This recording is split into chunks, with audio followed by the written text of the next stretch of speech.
Representative Jones from the House is here, the governor, and Jerry Anderson with DTE. You want to start, Governor? Sure. Well, it's great to be out here in the field and to see the wonderful work being done by DTE and crews from other states coming together to help solve this problem as quickly as possible. I appreciate our great state rep, Joelle, being with us. Thank you for joining us. And Jerry Anderson's here with us, and it's a great opportunity to say thank you to these crews. They're working 16 hours a day. They're working hard, and I want to say thank you to all the Lions people and people doing tree work out there. What have you been seeing as you've kind of been walking around the state, touring the state, and things of that nature? Well, you're seeing more and more of this. I mean, this was unprecedented in terms of the number of power lines, poles broken. It wasn't in one spot. This is literally from the Upper Peninsula down through the Lower Peninsula.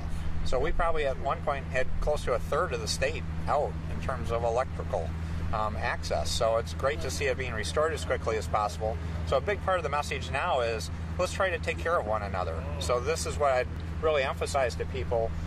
We have vulnerable people, particularly seniors out there, that may need assistance. So go check on your neighbors. Go check on your family members. Make sure they're okay. And if anyone needs help, call 211. This is where we want to make sure we're reaching out until we get the power restored. Again, the company is working with groups like the Red Cross are doing a great job looking to warming centers, different things, because the temperatures are getting colder. But let's not take anything for granted. In terms of declaring an emergency, are we at that point yet? Well, again, this is what we need to do. We're doing what we need to do now. And we've got the Emergency Activation Center activated. They're doing their work. So let's just keep working together to help one another. And if people need more resources, we want to be there to help. What did you see in the backyard here, Governor? We couldn't tell. Your people kind of kicked us out, so we couldn't see the back. Well, actually, they're replacing a pole. And it shows a huge pine tree being down. Just came right out of the ground. And that's one of the things we learned. Actually, February was great in terms of many respects, but it wasn't great in terms of making the ground soft.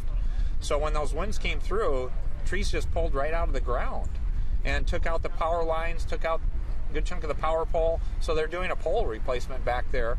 And so that's an important step in restoring, a neighborhood.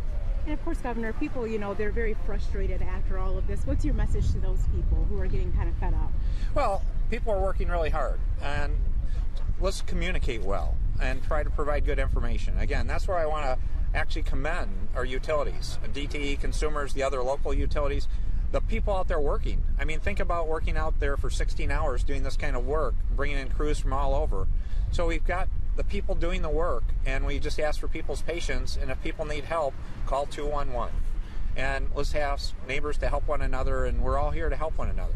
Governor, when we have a crisis, let's have Michiganders step up. As the temperature drops, a lot of people are going to hotels, and they're reporting that hotels are now engaging in price gouging. Have you heard that? Well, again, if people see price gouging going on, that's where they should report that also. Because, again, there'll be a lot of things we'll try to learn from this and look at as we go through this process. Right now, let's try to make sure people stay warm and safe. Businesses are also being impacted. I know you haven't really mentioned if there'd be funding. Businesses, I know with the emergency declaration you're not sure of yet. Would that be something that might be looked into? I know people are losing money. Sure. So maybe I could give you a quick update on the status of the storm. So I think you're aware this, as the governor said, was the largest storm in the state's history and in our history. We had 800,000 out at the peak. Our largest prior was 675 25 years ago. So this was a massive storm.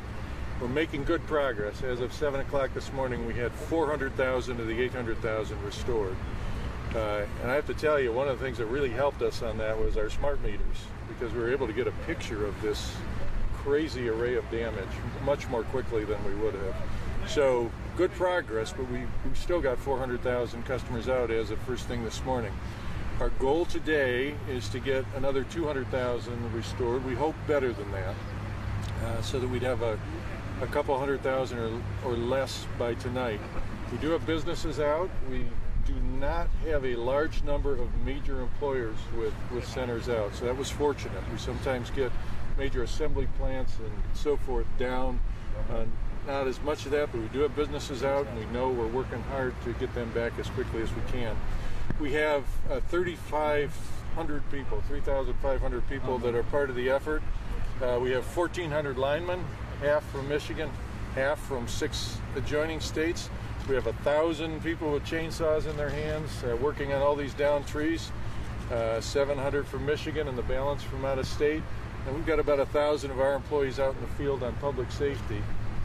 With respect to public safety, I just want to emphasize a couple of messages. Stay away from the wires, especially keep your children away from the wires. They don't understand. You have to just be very vigilant on that until we're able to cut and clear those. The second message would be with generators. We know people are running a lot of generators. Just don't do it inside. And if you see somebody you think might not be doing it well, give them the guidance. Don't run them in the house or anything close to that. Don't refuel them while they're running. That could be very dangerous. So some of the deaths and serious injury we have are from generators, and so we need to watch that. Somebody asked earlier about the cold. It's getting cold now, but it's going to be a lot colder tonight. It's supposed to be down to 10 degrees. So we have 40 warming centers in the region that we have worked closely with who have agreed to be open. You can find the names of most of those on our website. So I would echo the governor's call to look out for people that you suspect may be vulnerable, especially the elderly, especially the elderly who are beginning to have a hard time looking out for themselves. Help them get to safety if they need it. We're also working with the Red Cross, the Area Agency on Aging, the faith-based community, and a lot of others to get the word out. We also have hundreds of our employees going door to door to thousands of seniors' homes just to check in on them. But we can't do the job that millions of Michigan citizens can in looking out for each other. So, you know, in these emergencies, we can either play down or play up. And we're doing our best to get this back as quickly as we can. And we'd ask people to look out for each other and keep each other safe. Some people are reporting that their power is going out. Like today, I just got a call from somebody that said my power went out today. Explain that whole process of why people who had power yesterday are losing power today. So some of it could be winds. Some areas that we have 30-mile-an-hour winds, that could take a few people out, but not a lot. Additionally, sometimes to restore a circuit safely, you need to take the circuit out, do work, and then restore the circuit. So some of the outages people are experiencing could be that. Tell me your name and title. I'm Jerry Anderson, and I'm the chairman and CEO of DTE Energy. Thank you much. Okay, So thank you for the opportunity. Thank you all. Thank you. Thank you. Let's keep working together. All right. Traditional B-roll in the